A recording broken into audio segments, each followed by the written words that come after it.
প্রিয় দর্শক এবং শ্রোতা, আজ আমি এমন একটি জায়গায় দাঁড়িয়ে আছি যে জায়গাটি আপনারা যারা টাঙ্গাইলে বসবাসরত তারা হয়তো চিনে থাকবেন। আমরা কখনো কল্পনা করিনি যে আমাদের টাঙ্গাইল শহরের পাশ দিয়ে এই রেল লাইন চলে যাবে নর্থ বেঙ্গলে, কিন্তু যোগাযোগ ব্যবস্থার অভূতপূর্ব উন্নয়নের স্বার্থে আমরা এখন রেল যোগাযোগের মাধ্যমে সম্পৃক্ত হয়েছি। আমি এখন যমুনা পূর্ব পার রেলওয়ে জংশনে দাঁড়িয়ে আছি। আপনারা দেখতে পাচ্ছেন এটা যমুনা পূর্ব পার রেলওয়ে জংশন।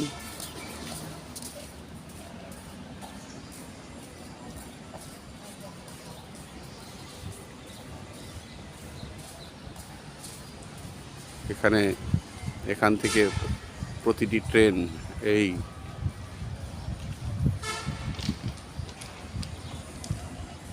স্টেশনে যাত্রাবিরতি করেন। আমরা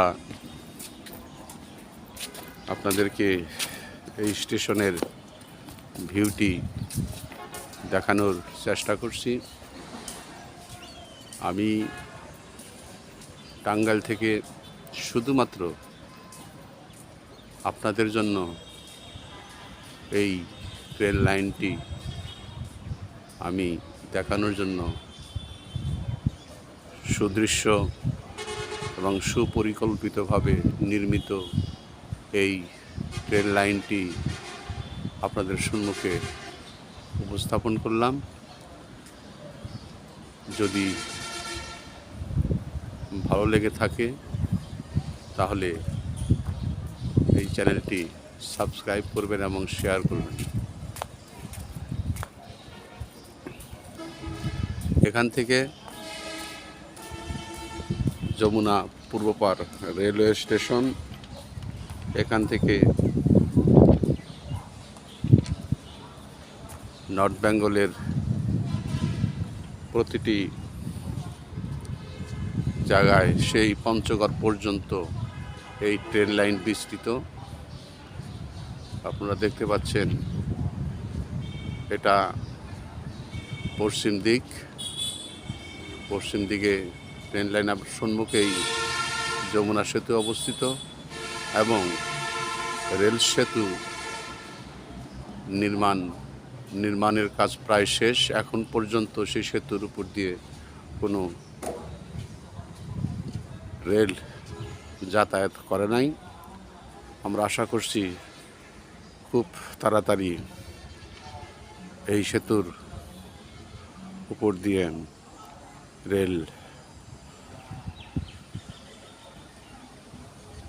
যোগাযোগ স্থাপন সম্ভব হবে।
অত্যন্ত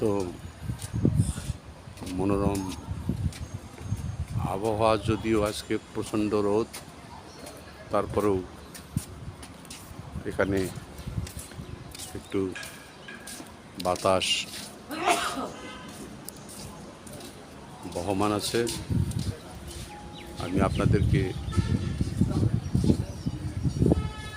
এই সুদৃশ্য স্টেশনটি যমুনা পূর্ব পার রেলওয়ে স্টেশনটি আমি আপনাদের সম্মুখে উপস্থাপন করলাম। আশা করি আপনাদের ভালো লেগেছে। আমি S M. Mofazzal Hossain, voice of good news 24, Jamuna সেতু পূর্ব পার রেলওয়ে জংশন থেকে বলছি। আসসালামু আলাইকুম ওয়া রাহমাতুল্লাহি ওয়া বারাকাতুহু।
আমার মানে খারাপ লাগছে।